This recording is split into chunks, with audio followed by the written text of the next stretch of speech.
बात करें B pharma third semester का most important question unit wise और द सोल्यूशन के साथ प्रोवाइड करें। तो पहला मेरा क्वेश्चन क्या होगा कि सॉल्युबिलिटी क्या होती है, इसकी फैक्टर इफेक्टिंग क्या होते हैं। तो यहाँ पे हम देखते हैं सॉल्युबिलिटी क्या होती है। सॉल्युबिलिटी होती है maximum amount of solute that can be dissolve in fix volume of solvent is known as solubility at a constant temperature pressure. यानी कि आपका सॉल्यूट जो होता है वो सॉल्वेंट में डिजॉल्व हो जाए, सॉल्वेंट के जो हमारा अमाउंट होगा वो हमेशा फिक्स रहता है एक कांस्टेंट टेम्परेचर पर, उसको क्या होता है सॉल्युबिलिटी बोलते हैं। अब देखिए अदर वर्ड में बोल सकते तो एक एबिलिटी होती है जिसमें टू या मोर सबस्टांस जो होते हैं होमोजीनियसली मिक्स हो जाए, उसको हम क्या बोलते हैं सॉल्युबिलिटी बोलेंगे। ये डिपेंड होता है सॉल्युबिलिटी यहाँ पे प्रेशर पे, टेम्परेचर पे और पीएच पे। अब देखते हैं सॉल्यूट क्या होता है। तो सॉल्यूट वो कंपोनेंट होता है जो प्रेजेंट होता है लेस अमाउंट में सोल्यूशन में, जो डिजॉल्व किया जाता है सॉल्वेंट, उसको हम क्या बोलते हैं सॉल्यूट बोलते हैं। सॉल्वेंट क्या होता है, it is the component in which solute is dissolve present in the more amount than solute in the solution. क्या है कि आपका कंपोनेंट ऐसा कंपोनेंट है जो सॉल्यूट में डिजॉल्व किए जाते हैं, जिसमें सॉल्यूट डिजॉल्व किया जाता है काफ़ी लार्ज मात्रा में होता है कंपेयर टू सॉल्वेंट, इसको हम क्या बोलते हैं सोल्यूशन। क्या होता है सोल्यूशन का मतलब होता है कि जैसे हमने सॉल्युबिलिटी पढ़ा, सेम वही डिफिनीशन यहाँ पे भी लिखेंगे कि ये क्या होता है मिक्सचर होता है टू या मोर कंपोनेंट का जिसमें फॉर्म करता है होमोजीनियसली फॉर्म होता है, और ये जो होता है कंपोनेंट रेफरेंस करते हैं सॉल्यूट और सॉल्वेंट हो जाएंगे। ठीक है, यानी कि दो सॉल्वेंट और सॉल्यूट के मिक्सचर को क्या होता है सॉल्यूशन बोलते हैं। कितने प्रकार का सॉल्यूशन होता है, तो सैचुरेटेड सॉल्यूशन होता है। सैचुरेटेड सॉल्यूशन, सैचुरेटेड सॉल्यूशन जो होता है वो सॉल्यूशन होता है जो कंटेन करता है maximum amount of solute that can be dissolve by the solvent eight the given temperature. यानी कि आपका जो सोल्यूट है वो मैक्सिमम डिजॉल्व हो जाए सॉल्वेंट में गिवन टेम्परेचर और प्रेशर पे, उसको हम क्या बोलते हैं सैचुरेटेड सोल्यूशन बोलते हैं। अनसैचुरेटेड सोल्यूशन में क्या होता है, या solution which contain less than maximum amount of solute that is capable of being dissolve at the given temperature is known as unsaturated solution. यानी कि ऐसा सोल्यूशन जिसमें लेस अमाउंट में आपका जो होता है सॉल्यूट जो होता है डिजॉल्व हो जाए, उसको हम क्या बोलते हैं सैचुरेट अनसैचुरेटेड। सबसे मोस्ट क्वेश्चन क्या होने वाला है कि सॉल्युबिलिटी को कैसे एक्सप्रेस कर सकते हैं। तो ये होता है क्वांटिटेटिव एक्सप्रेशन और क्वालिटेटिव एक्सप्रेशन। पहले देखेंगे क्वांटिटेटिव एक्सप्रेशन क्या होता है।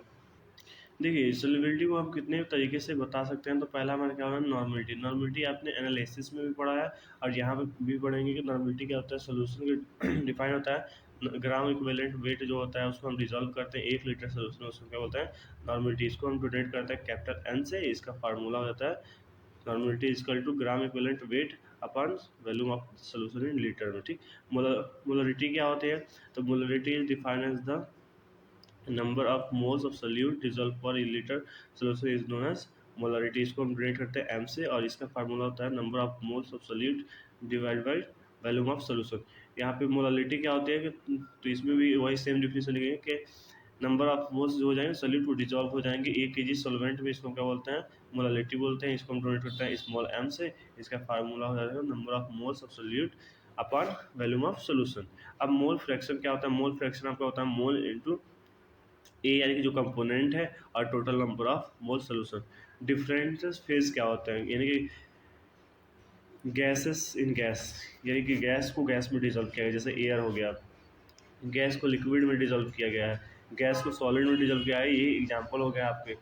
हाइड्रोजन इन पॉल्यूशन हो गया, लिक्विड इन लिक्विड हो गया, इथाइल अल्कोहल हो गया इन H2O में, लिक्विड इन सॉलिड हो गया, सॉलिड इन लिक्विड हो गया, सॉलिड इन सॉलिड हो गया, ये क्या होगा एग्जाम्पल हो गया। अब देखते हैं mechanism of solute solvent interaction, यानी कैसे जो है सोल्यूट जो है सॉल्वेंट को इंटरेक्शन करता है, उसका मैकेनिज्म देखेंगे। तो interaction take place between solute and solvent when solute get dissolve in solute. जब हम क्या करते हैं सॉल्वेंट के ही हेल्प से आपका जो सोल्यूट होता है वो सॉल्वेंट में डिजॉल्व होता है, और ये क्या होता है लाइक ये वेरियस फैक्टर पर डिपेंड होता है। अगर आपका सोल्यूशन लाइक अट्रैक्टिव है तो ये रिपल्सिव फोर्स लगेगा, अगर डाइपोल इंटरेक्शन है तो हाइड्रोजन बॉन्डिंग होगा, वंडरवाल फोर्स लगता है। Principle of solute solvent interaction, यानी कि किस प्रिंसिपल पे काम करता है, तो solute solvent interaction based on principle of like dissolve like, यानी कि लाइक डिजॉल्व लाइक पे आपका जो होता है सॉल्वेंट सॉल्वेंट इंटरेक्शन करता है। पोलर सॉल्यूट डिजॉल्व होगा हमेशा पोलर सॉल्वेंट में, नॉन पोलर सॉल्यूट होता है हमेशा नॉन पोलर सॉल्वेंट में डिजॉल्व होता है। मैकेनिज्म कैसे होता है, यानी कैसे काम करता है, तो सेम यहाँ पे देखेंगे कि आपका अटैचमेंट हो गया, अटैचमेंट हो गया सॉल्यूट का, यहाँ पे आपका सॉल्यूट हो गया, यहाँ पे सॉल्वेंट हो गया, और दोनों क्या है यहाँ पे अटैचमेंट करके सोल्यूशन बना लेंगे। Formation of the covalent vacant side for solvent, यानी कि बीच में जाके आपका बीच में जो होता है वो क्या होता है, वैकेंट साइड यहाँ से रिमूव हो जाता है, इसको हम बोलते हैं। ये सारे आपको क्या होगा, अब देखते हैं classification of solvent for the solubility, solubility के बेस पे कैसे हम क्लासीफाई किए। तो नॉन पोलर सॉल्वेंट क्या होता है, ये हाई डिग इफेक्टिव कांस्टेंट ग्रेटर होते हैं, कैपेसिटी इनकी सेपरेटिंग करने की होती है बॉडी के, ये इससे एग्जाम्पल में वाटर एंड इथेनॉल। ठीक, तो यहाँ पे वीडियो को बहुत फास्ट तरीके से पढ़ा रहे हैं क्योंकि आज आपका एग्जाम होने वाला है और पूरे यूनिट कवर करने वाले हैं आज के इस वीडियो में।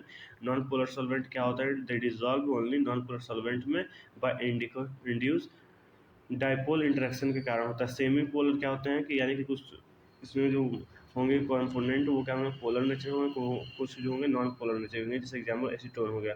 आइडियल सॉल्युबिलिटी पैरामीटर क्या होता है, तो यहाँ पे सिर्फ हमने इसका फार्मूला लिखा है, एस क्या होता है सॉल्युबिलिटी हो गई, अभी क्या लैक्टिक एनर्जी हो गई, वैल्यूम हो गई, इतना इंथैल्पी हो गई, आर क्या है कांस्टेंट, टी क्या है टेम्परेचर है। अब सोल्यूशन हमने देखा, आइडियल सोल्यूशन का यहाँ पे डिफिनेशन लिखा गया है, ये solution is the solvent solute interaction, saturated is the process of are solvent, यानी कि ये सारे आपको यहाँ पे कवर कर लेने आइडियल सोल्यूशन।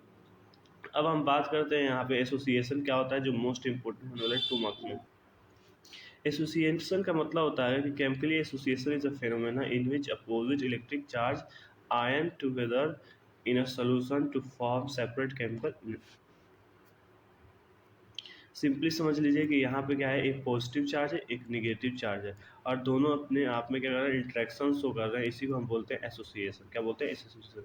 यहाँ पे फार्मूला आपके हो जाएंगे, F is equal to Q1 upon Q2, sorry Q1 Q2 upon ER²। F क्या है, फोर्स ऑफ अट्रैक्शन है, क्यू क्या है, मैग्नेटिक ऑफ इलेक्ट्रिक चार्ज है, और ई क्या है, dielectric constant of medium है, और R² क्या है, डिस्टेंस बिटवीन आयंस है। ये जो होते हैं आपके 3 टाइप के होते हैं, कॉन्टैक्ट पेयर, सॉल्वेंट शेयर और फुल्ली सॉल्वेंटेड। ये देखिए ए क्या है, कॉन्टैक्ट शेयर, यानी कि आधा आधा शेयर किए हैं, इसमें क्या है, बी में सेपरेटिंग हो गया है, और सी में क्या होता है, फुल्ली सॉल्वेंटेड हो गया, यानी कि दोनों को अलग अलग कर दिया गया। ए ग्रेटर देन बी, यानी कि फोर्स सबसे ज़्यादा किस में होगा, आपके सी में होगा, ए से ज़्यादा बी में होगा, बी से ज़्यादा सी में होगा।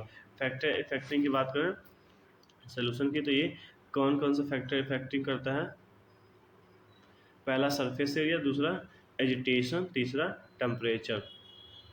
एजिटेशन का मतलब स्टीयरिंग, यानी घुमाना, कितने अच्छे तरीके से आप घुमा सकते हैं, ये नहीं कि अगर सोल्यूशन है उसको आपने छोड़ दिया तो वो क्या होगा, एसोसिएट नहीं कर देगा। ठीक, तो ये जो होता है एसोसिएट डायरेक्टली प्रोपोर्शनल होता है मैग्नेटिक ऑफ इलेक्ट्रिक चार्ज का, और डायरेक्टली इनवर्सली प्रोपोर्शनल होता है डाइलेक्ट्रिक कांस्टेंट का। अब बात करते हैं फैक्टर इफेक्टिंग सॉल्युबिलिटी, यानी कौन कौन सी फैक्टर इफेक्टिंग है सॉल्युबिलिटी की। Solid in solid, gas in gas, liquid, liquid in liquid. पहले समझते हैं कि सॉलिड इन लिक्विड सोल्यूशन क्या होता है। ठीक है, तो सॉलिड इन लिक्विड में क्या होता है कि आपका जो सॉलिड मटेरियल है, कंपोनेंट है, वो डिजॉल्व होता है लिक्विड मटेरियल, यानी कि सॉल्यूट जो होता है सॉलिड फॉर्म में रहेगा और सॉल्वेंट लिक्विड फॉर्म में रहता है, इसको हम बोलते हैं सॉलिड इन लिक्विड। इसके फैक्टर इफेक्ट की बात करें तो नेचर, पहली जो है सॉल्यूट और सॉल्वेंट का नेचर क्या होना चाहिए, सेम होना चाहिए। अगर हमारा सॉल्यूट पोलर नेचर का, सॉल्वेंट भी पोलर नेचर का, तो इसकी सॉल्युबिलिटी क्या होगी, अच्छी होगी। अगर दोनों नॉन पोलर की है तो अच्छी होगी। अगर एक सॉल्यूट है पोलर नेचर के, सॉल्वेंट जो है नॉन पोलर नेचर की, तो हमारा सॉल्युबिलिटी होगा वो अच्छा नहीं होने वाला है। सरफेस एरिया, अगर हम सरफेस एरिया बढ़ा दें पार्टिकल की तो सॉल्युबिलिटी बढ़ जाएगी, इनकी पार्टिकल साइज जो है डिक्रीज करेंगे तो हमारा सरफेस एरिया बढ़ जाएगा और हमारी सॉल्युबिलिटी बढ़ जाएगी। टेम्परेचर की बात करें तो टेम्परेचर बढ़ाएंगे तो जाहिर सी बात है हमारी सॉल्युबिलिटी भी क्या होगी, बढ़ेगी। Gas in liquid, in gas हमारा क्या हुआ, सॉल्यूट होने वाला है, और लिक्विड क्या है, सॉल्वेंट होने वाला है, यानी कि गैस को हम डिजोल्व कर दें लिक्विड में, ऐसे सोल्यूशन का फॉर्मेशन होता है तो उसको हम बोलते हैं गैस इन लिक्विड बोलते हैं। ठीक, फैक्टर इफेक्टिंग सेम, इसमें भी क्या होता है, सरफेस एरिया आपकी सॉल्युबिलिटी डायरेक्टली प्रोपोर्शनल होता है, टेम्परेचर इनवर्सली प्रोपोर्शनल होता है। अगर हम टेम्परेचर बढ़ाएंगे तो सॉल्युबिलिटी हमारी कम होगी, प्रेशर बढ़ाएंगे तो सॉल्युबिलिटी बढ़ेगी। क्यों, यहाँ पे देखेंगे कि टेम्परेचर बढ़ा रहे हैं तो क्या हो रहा है, सॉल्युबिलिटी कम हो रहा है। अगर हम टेम्परेचर बढ़ाएंगे तो जो हमारा सॉल्यूट है जो गैसियस फॉर्म में वो इवेपोरेट हो जाएगा। लिक्विड इन लिक्विड में क्या होता है कि आपका सॉल्यूट जो होगा लिक्विड में, सॉल्वेंट भी लिक्विड होता है, और ऐसे प्रोडक्ट यानी कि लिक्विड लिक्विड का मिक्सचर को हम क्या बोलेंगे, लिक्विड लिक्विड सोल्यूशन। इसके फैक्ट्री क्या होता है, नेचर होता है, यानी कि पार्टिकल का नेचर कैसा है, टेम्परेचर है, प्रेशर है, सरफेस एरिया है। अब बाइनरी सोल्यूशन क्या होता है, जो मोस्ट इंपॉर्टेंट होने वाला बाइनरी सोल्यूशन, तो इट इज ये होमोजेनियस मिक्सचर होता है, आपके दो सबस्टांस कंपोनेंट मिलते हैं तो सॉल्यूट और सॉल्वेंट का। Binary solution are the unique property and its properties depend on the composition of solution।